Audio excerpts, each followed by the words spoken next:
Hello, everyone. Good evening. Welcome to Reality Hour. I'm Adam Samuel. Today, we are doing a bit of a different kind of podcast for Reality Hour. So, originally, the idea for our show was going to be to just cover the show, just kind of do the episode recaps. But because American Idol is a special show to me, we are going to continue our coverage into the week with an extra episode this season, which is going to be a kind of where did the contestants go wrong? So what this podcast is going to be is we are going to be breaking down our eliminated 9 contestants.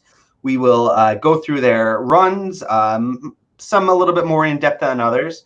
We'll kind of explain what they could have done better to have saved themselves and kind of why we think they didn't connect with viewers. So joining me for this podcast is my co-host, Eric. How are you doing today, Eric? I was doing good until about 5 minutes ago for reasons that we'll spoil for you in a couple minutes. Whenever Adam gets to it, and I'll tell you why. I was originally going. This was originally to be a little bit more of a negative podcast, but it's going to end up being. All right. Well, I will say that we have a bit of a surprise for the Reality Hour viewers. We will.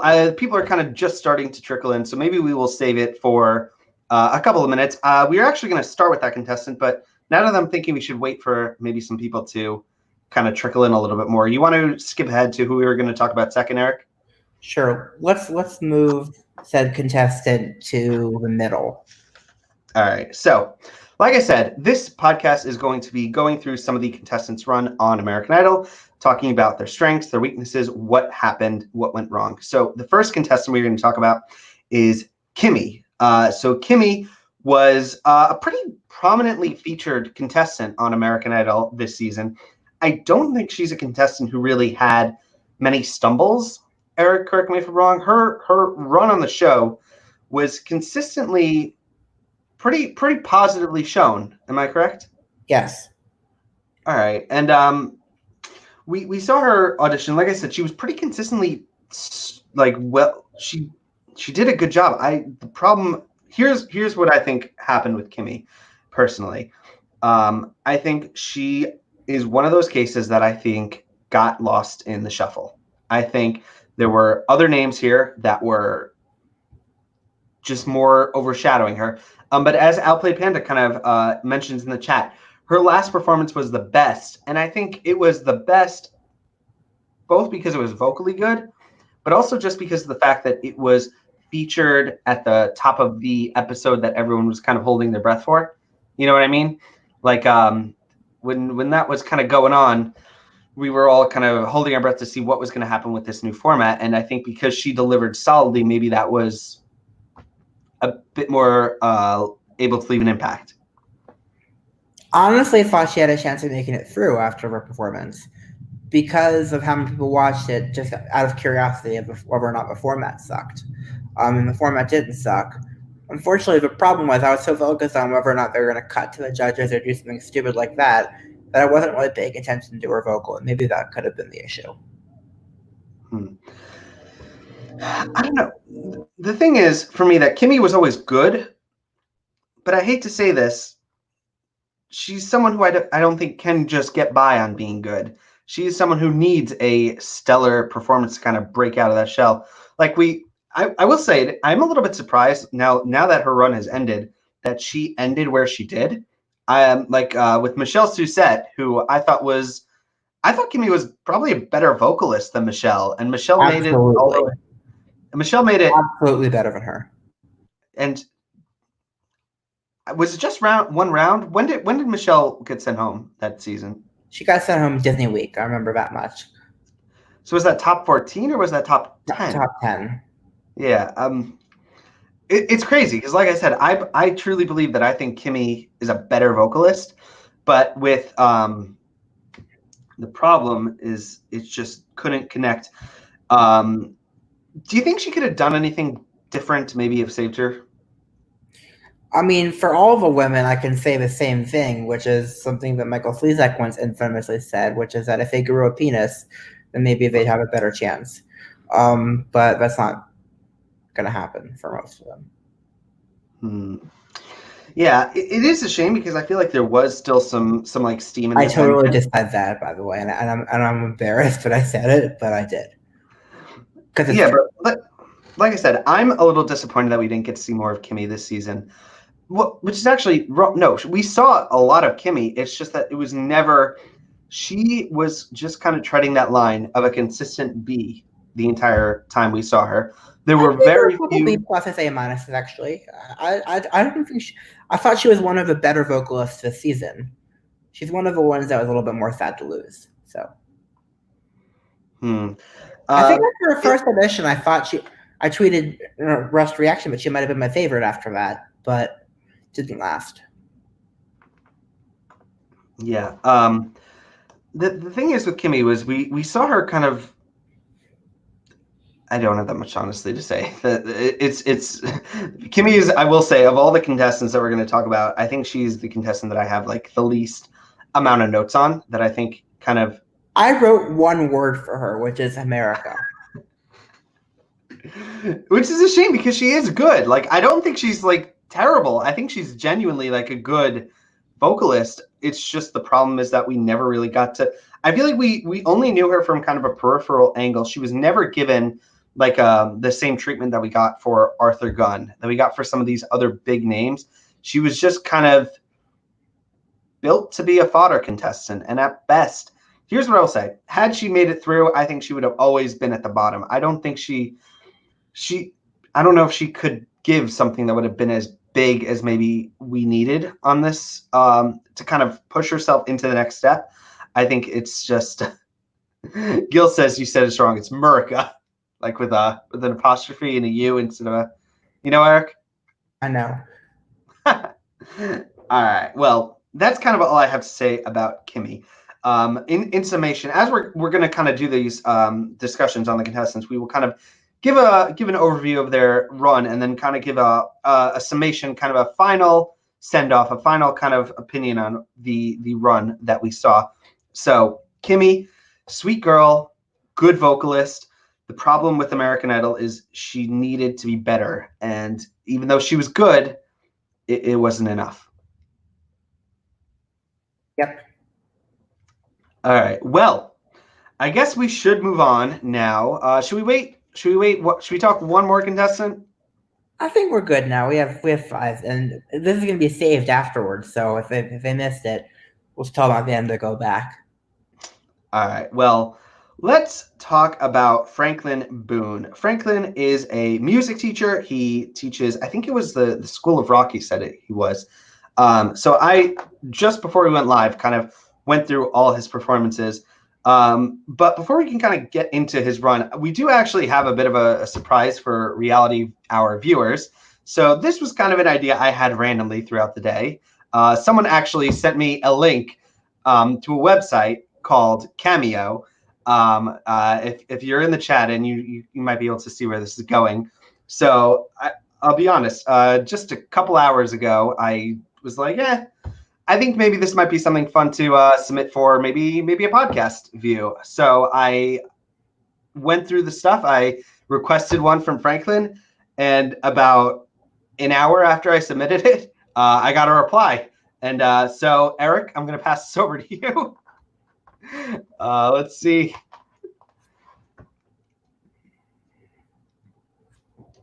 And ooh, I shared the wrong thing. Let's take two. Take two. All right. Pretend that didn't happen. There we go. All right. Here we go. Let's hear Hi, it. everybody. Franklin Boone here from American Idol. I wanted to give a special shout out to Adam and to Reality Hour and all the Reality Hour viewers. And by the way, I hope you can hear me. I'm out for a skate right now. Hope that's not too loud, but I just wanted to give a special thanks to you guys for watching and keeping up with American Idol this year. And thank you to Reality Hour for, for looking into things and keeping the discussions open. I appreciate y'all. I appreciate all you fans out there. Y'all take care. Be safe. Stay inside. If you go out, social distance. Hope you're all well. Pretty cool, right? I think it's pretty cool. No, guys, like, be nice. Look, I went through his performances before we went live, and like I said, I actually think he's a pretty solid vocalist. I think he had a pretty decent run on the show, Eric. Mm-hmm. I can't see the comments. What are they saying? On where? What do you think be nice for? Were someone being mean? No one's being mean. Anyway, let's kind of talk about his run on the show. So we are introduced to him, and he performs Dreams by, I think it is Fleetwood Mac, for his audition. And right off the bat, when we are introduced to him, the judges kind of they hype him up to be kind of Alejandro 2.0. And kind of throughout his run on the show, we get to see this kind of pretty consistently. Every time it kind of cuts back to the scene with where he kind of talks about Alejandro and kind of has this connection. And yeah. So he's another contestant that I think kind of got lost in the shuffle, is the problem with him. The biggest thing is that he never, I feel, had a breakout moment while he was on the show. I think he was waiting for something kind of big to happen. So we move on through like his Hollywood week. We get a clip of him during the Unseen Performance episode. Did you watch that one, Eric? I watched for some people. Sorry. I watched them all. So he performs, one of his performances is River by Leon Bridge. And I will say, watching his performances kind of straight through, like just watching them, the problem I think with Franklin is they all kind of felt the same. Like they all, when I was listening to them, I was going, these kind of sound a little interchangeable. Like they're good. Like it's vocally well sang. The problem I think is just he was waiting for a breakout moment that kind of never happened, and because of it, he was kind of just always going to be in the background. And when we get to his showcase round in Hawaii, he does Daughters, which I will say, of all his performances, I think this was my favorite. Listening to them all together, I think it was pretty nice. It was solid. It was slow, simple, straightforward, to the point.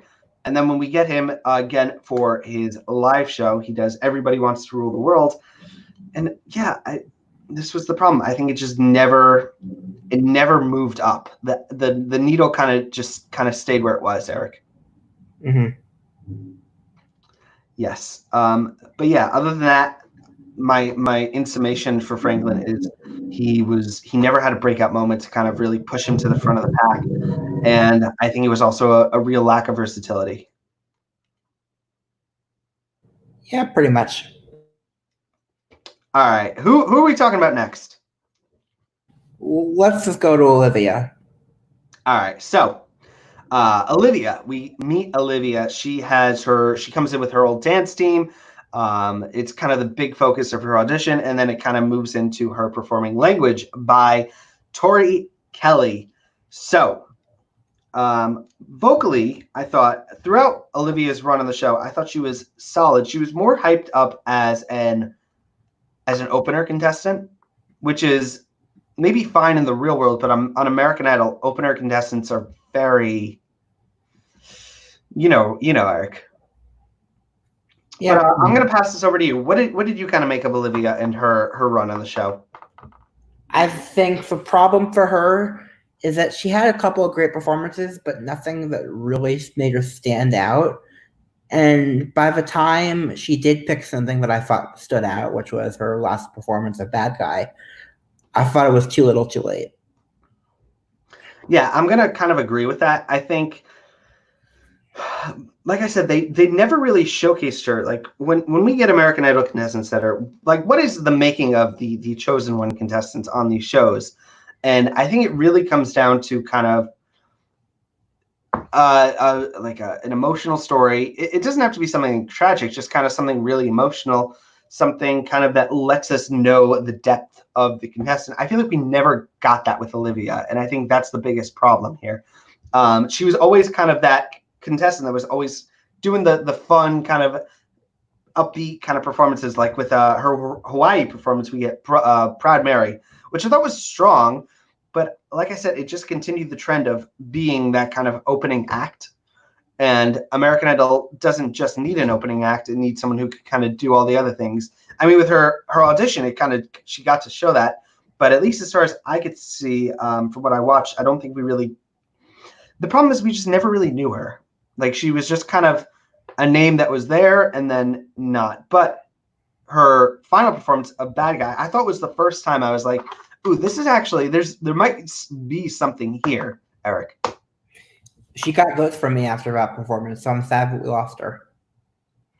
I am sad too, but I will say this: of these contestants that are cut here, we have started a new trend with last season of American Idol, where some contestants who get cut in these rounds kind of get a second life in the next season. I honestly think we might see Olivia back for another returning run a la Alyssa Ragu. Doubt it. No? Doubt it. Why do you doubt it? Because I don't feel like they cared enough about her to let her back. I don't know.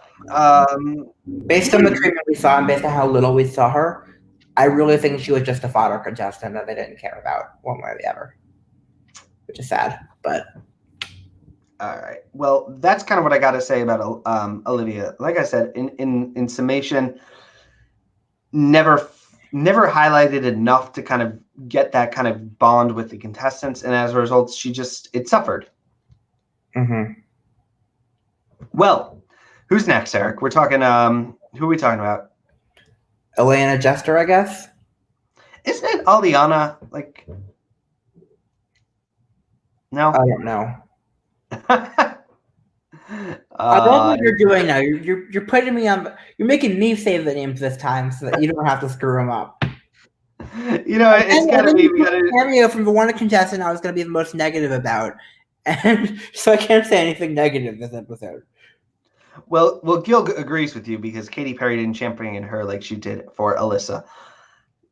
Yeah, I'm just trying to be positive. Anyway, Aliana. So we get her audition. She's performing "Who's Loving You," which of her run on the show, I think was my personal favorite performance. But from there, things kind of fall off the rails a little bit. After that performance, we get things like "This Is Me" and "Run to You." And yeah, this is like the antithesis of kind of Eric and I's kind of ideal contestant, especially with these song choices, Eric. I wrote song choice is all I wrote for her. That was why she got cut. That's all I have to say. You can keep talking if you want. I'm good. Song choices will make or break a contestant's run on these shows. It will truly always, almost, I would say it's 80% song choice, honestly, on these shows. No? I'd put like 60%, but yes, majority song choice. Yeah, and I think have some talent as well, but the thing is we never got like the seriousness of her. She was kind of always shown like she has a story with her support dog and kind of what happened in her past. And I feel like we never saw anything else from her, honestly. Mm-hmm. I feel like what we got from Aliana was just pretty much the same thing over and over. And the song choices were just the nail in the coffin. I mean, Run to You for the live shows. I mean, especially with the setup, everything was just, she's like a kid, and they showed her as, I think she's like, 18, maybe younger. I think. Crap. Yeah, like I said, they really kind of that young. It's even worse than I thought because the song choice of Run to You made me think she was, and the way it looked made me think she was like 30.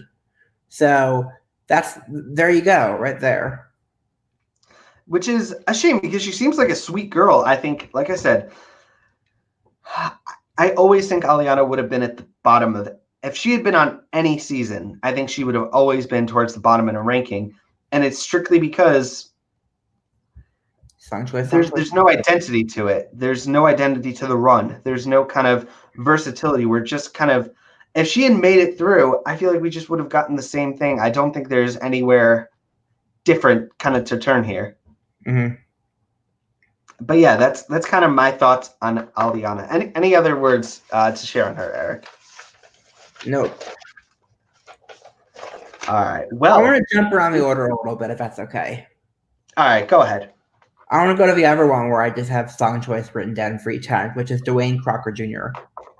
Yes, let's talk about Dwayne Crocker Jr. So, I will disagree. Well, yes, I think it is song choice for Dwayne. I think the problem also was that his story was always, it was never about artistry and kind of the like building a bond. It was always focused on his grandmother. Every performance that we saw was kind of, it was always coming back to that, and it's like what these producers on American Idol do. They kind of focus on one aspect of them and just always focus on it with some of these people. We saw it on America's Got Talent with Tyler. We saw it with countless others in the past. But with Dwayne, we never saw anything different. What about you? What do you think, Eric? I think the same. Yeah. I will say I think his first audition was actually like a pretty solid song choice. It was Don't Worry, Be Happy, which I still think is the Fish song. No? I mean, the fish on the wall thing? Yeah, the Fish on the Wall. Yeah. Well, anyway, I thought that was one of his strongest performances. I actually thought my personal favorite of his run was his I Got You, the last live one the only one that he made it to. But otherwise, the Old Town Road performance during Hollywood Week, I thought came across as very, that song is kind of transcended into kind of like meme territory. And I feel like that's a very bad, it's like someone singing Never Gonna Give You Up a little bit. You know what I mean? Sure. Like, it's just you're more focused on the song choice than the vocals. It's kind of one of those things. Do you know what I mean? Mm-hmm. And I actually went back and rewatched his unseen performance during Hollywood Week. I didn't catch the song name. I think it might have been an original. It talks about grandmothers. There was this really awkward moment where when he finishes singing, he starts like clapping for himself. Like, I was like, I can understand why it was one of those unseen performances. Gil agrees with me. Grandma got him very far, though. Yeah, I think without his grandmother, I think he's probably not even highlighted on the show, Eric. Yeah, probably. But yeah, that's kind of, he is just a fodder contestant. He was kind of, his run is exactly what a fodder contestant is. It was never about his vocals. It was never about his artistry. It was about something else. And that's a very bad sign. Mm-hmm. How about all right, who are we talking about? All right, let's do Faith. Let's do Faith, and then we'll leave the three that actually have anything to say about for the last. All right, we move on to Faith, who I will say, all right, controversial opinion. If I was to save one of these contestants, I think it might have been Faith. And I truly say that. For when we see her throughout the show, I actually have like a lot of notes on her. For the most part, we usually just see kind of snippets. We never get like the full background story. We get a vocal, we get a Rita. In her audition, she has to do 2 songs, I think. But her first audition song that at least is up on the, Eric's gonna do the wrong count. The first audition where she did Lady Marmalade, I thought it was kind of good. I rewatched her performance, like I said, just before we went live. This girl was freaking out. Like, she was so nervous, and you could kind of see it on her face. And kind of as we move through the rest of the run during the episode, the season, we see her with doing a Man's World with Joven, where I think she was horribly kind of he ate her. Like, it was not a very good comparison. Cry, which was one of her solos, which I thought was pretty good. And then we get to the point where she does Ain't Nobody, which was, for me, the part when I turned off from Faith. I was like, okay, I think we've seen what we're going to see here. And the problem is that she comes back the next round with one of my favorite performances of the episode, doing River by Bishop Briggs. And it was my favorite performance of hers. And for a moment, I saw the brilliance here, but it's like a ship that's already going down. It's a little bit too late, Eric. Yeah, basically, too little, too late is what I wrote. Yeah, like I said, I really enjoyed that last performance. I probably would have saved her if it was up to me. There was one thing she did that was a little bit distracting. So when she holds the microphone, it's the pen. Whenever she holds it, this was just total nitpicking. She always like while she's singing, just like does. It's just really distracting. Anyway, I really enjoyed Faith this season when she was really, really good at the end.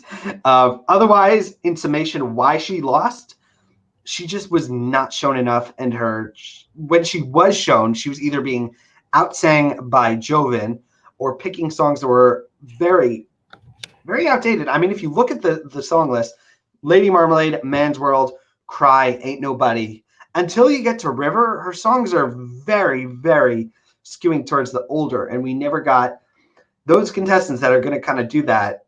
They're going to go with the older songs. It's always going to be a struggle. Mm-hmm. Any final thoughts on Faith, Eric? Nope. Let's talk about Dead Man Walking, shall we?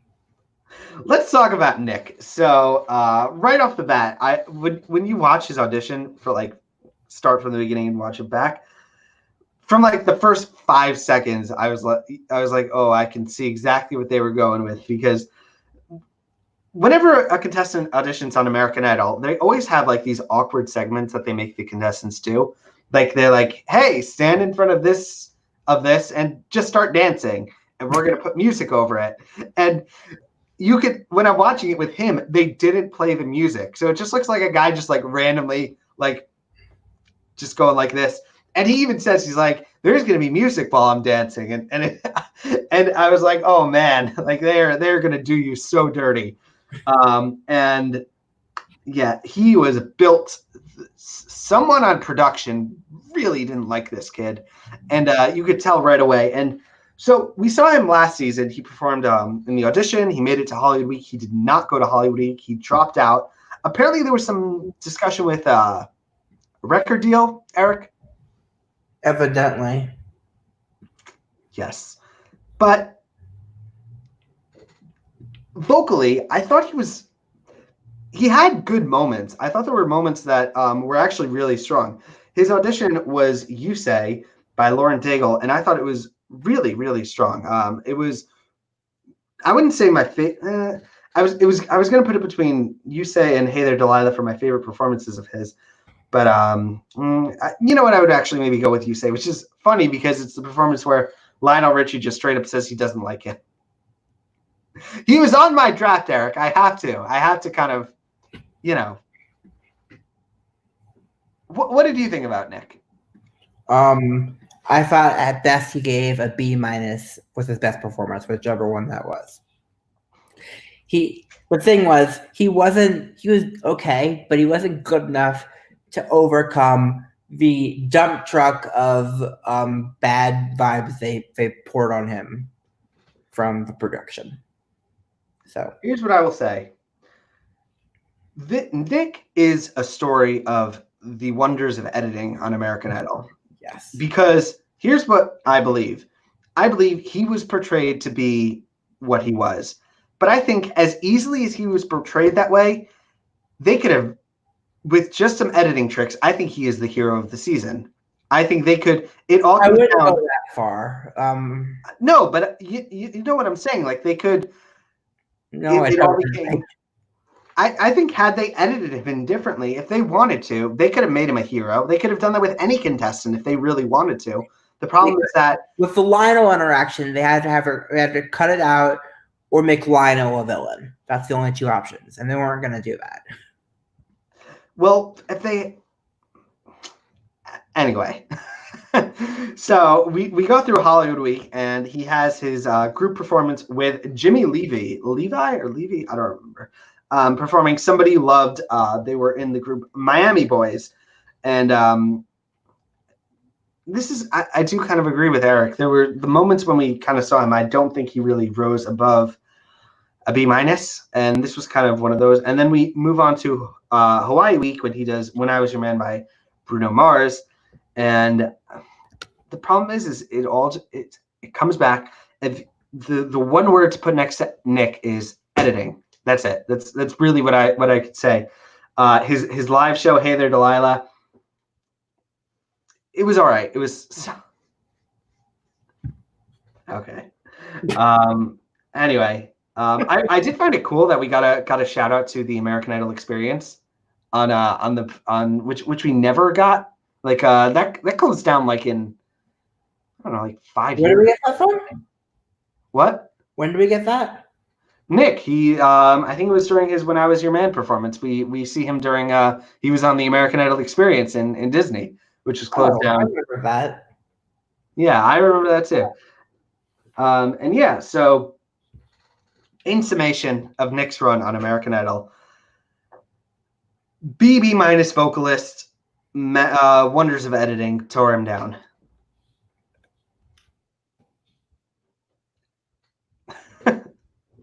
Who are we talking about next, Eric? Let's save Lauren for last because she's the one I'm gonna rant about. Let's talk about Sanaya.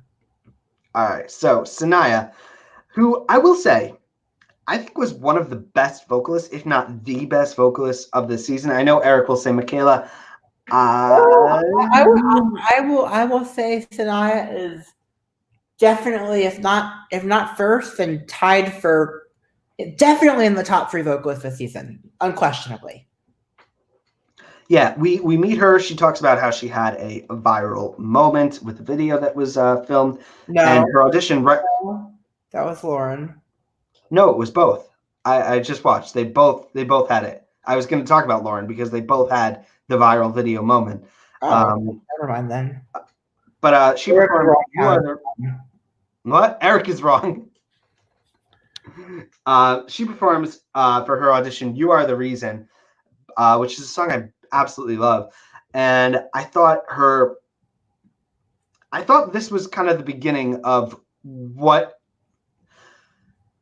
on paper, Sanaya is a fantastic vocalist. She picked pretty solid songs, but I think the big problem with Sanaya is that she couldn't break free of kind of the big vocalist stigma on these shows, where they can do as incredible vocal things as they want.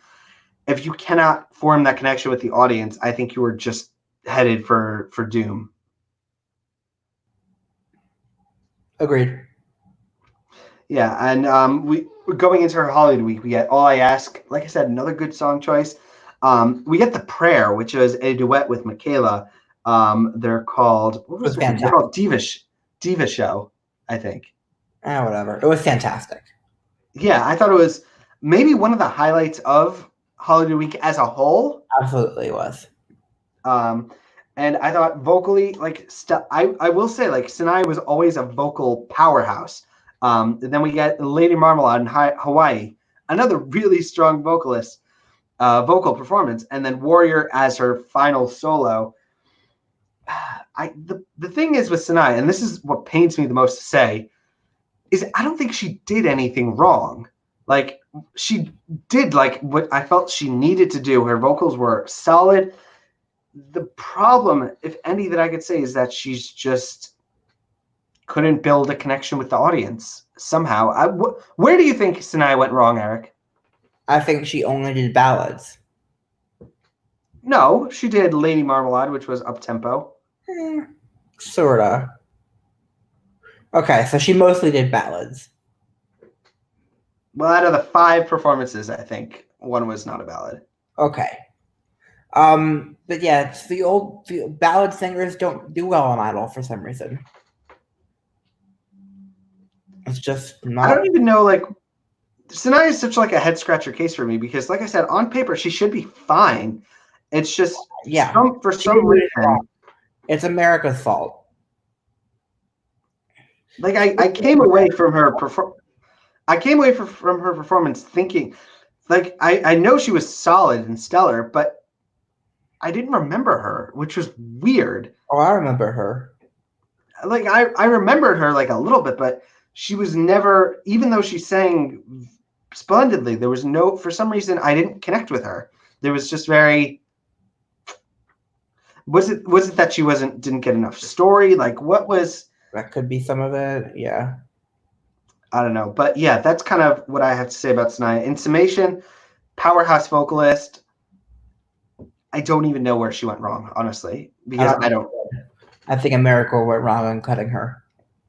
All right. Well, we are down to our final contestant to talk about here, Lauren Spencer Smith.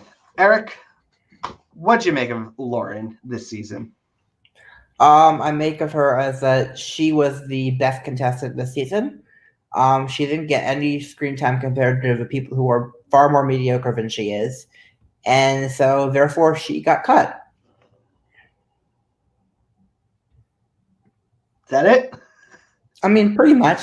I could play a Family Guy clip that sums it up, which I previewed for Adam. Is it the one like ranting about Lindsay Lohan? No, it's never to do with Lindsay Lohan. All right. Well, Lauren. So we meet Lauren. She's big voiced. She also had a viral video like Sanaya. She comes in with her audition with What About Us by Pink. Right off the bat, I feel like she established exactly the kind of contestant she's going to be on this season. She is our big voice pop princess, which kind of is a trend that No, she's not. So what was she then? She was, I mean, as we found out, like as it kept going, she was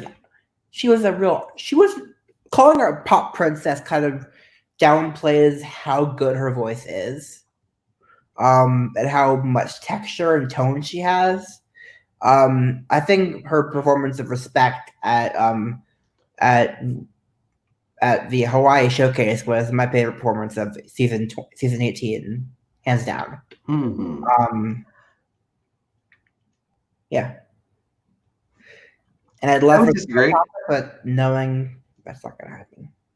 I would disagree. My favorite performance of Lawrence was actually Because of You, during I think it was round one of Hollywood Week. I don't think did we see her duet that season? I don't. No, we didn't see very much of her at all, is the problem. I think Respect was her best. It showed off how much texture she has in her voice and like the grit behind it, which I just loved. Yeah, she was kind of built as a mini Kelly Clarkson. I mean, we saw like everything kind of. She even sang one of her songs. When we move on to The Joke, I thought it was pretty solid. It wasn't my favorite of hers, but then we move on to RESPCT, Respect, which was big voiced. So here's the question I have for you, Eric. Where did she go wrong? Where did Lauren fall off the train? I don't think she did.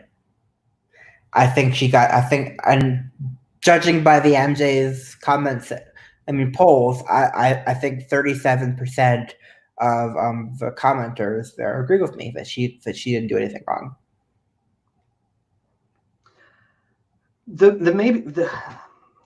I think it's just she is a case of it just came down to maybe the expedited season a little bit. Maybe if more contestants made it through, she would have been able to squeak by. I think she was then again number 11. I think he was number 12, 13, or 14. Absolutely. At least that's what I'm going to tell myself, so I don't go into a rage right now. Start lashing out at people. Because the Mama Knows Best performance during the live, I actually think was maybe one of my least favorite performances of hers. Maybe it was because I feel like that song, you got to go further with it, and I think she didn't go as far as she could have, if you know what I mean. Like, the song was maybe pitched a little bit too low. I would have maybe like, Eric, this is the problem when we do podcasts like this. Eric has all the power. He can kind of do whatever he wants with those magic keyboards of his, and I kind of just have to sit back and watch, and he can just like do whatever he wants. Anyway, I think the problem with Lauren is honestly a lack of a lack of story. Truly, I think that maybe she was just not highlighted as much, and kind of. I think her and Sanaya kind of go hand in hand, where they fit into similar categories. They're both powerhouse vocalists, but powerhouse vocalist being a powerhouse isn't the brunt of it, isn't going to carry you. And I think there needs to be something more there. And whatever that more is, Lauren didn't have it. False. Well, we've gone through our contestants from this season. Like I said, if I was to save any of them, Eric is going to disagree. I would have gone with Faith. And Eric, definitely, I know that you would want to save Dwayne, but let us know if you're watching in the chat. Let us know who you would have saved. If you could save one person from here to kind of move forward in the season.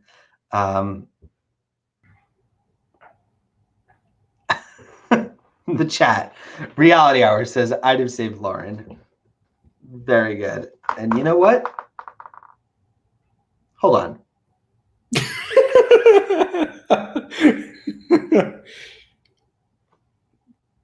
I don't have to show on my own account. On my own account. Hold on. Well, that's unfortunate. Anyway, I would have saved Faith. So that's what I got. That is kind of our breakdown of these contestants. It's a bummer, but I think we've moved forward with a strong group of contestants. And yeah, Eric, any final thoughts on these contestants we lost? Can I don't want to play the Family Guy clip because it has an expletive in it, and I don't know if anyone's watching with kids. But I really have to at some point. But I'm gonna put it in. I'm gonna, and the edited version of this podcast, this part of me talking, it's gonna be replaced with a clip. I'm gonna bleep it. I figure out how to bleep things. All right. Well, you can do that in the editing booth. But to our viewers who have joined us, I want to say thank you for continuing to support the podcast. This was kind of a bit of an exploratory episode. I think it will kind of, when we have some more fleshed out contestants to talk about next week, I think we will kind of, there will be a bit more to talk about, and it's not so many people instead of, how many is it? 9. We covered 9 contestants today. Yeah, so I feel like in the future podcast we'll be able to kind of 3 of them focus on. Yeah, 3 of them were quite good. I think everyone was good this season, Eric. There's no bad ones. There's no one who was bad, thankfully, but there were some who were. Some were more good than others. Some were more gooder. What's the Animal Farm line? Everyone is equal, but some are more equal than others. All right. I want to say that I'm Adam Samuel. You can find me on Twitter at AdamSoapbox or on the 2 websites, AdamSoapbox.com and AdamCVlog.com. Where can we find you, Eric? Eric_Ascher on Twitter, bit.ly/EricLavids, and Eric Ascher.com. All right. Well, thank you all for joining us. This was fun. Let us know what you thought in the comments. Until next time, though, we will see you another time. I messed that up. Wait, should I do that again? You should, because I forgot to show my last banner that I made. Oh, there you go. Like and subscribe. Thank you, guys. We'll talk to you in another time. Bye.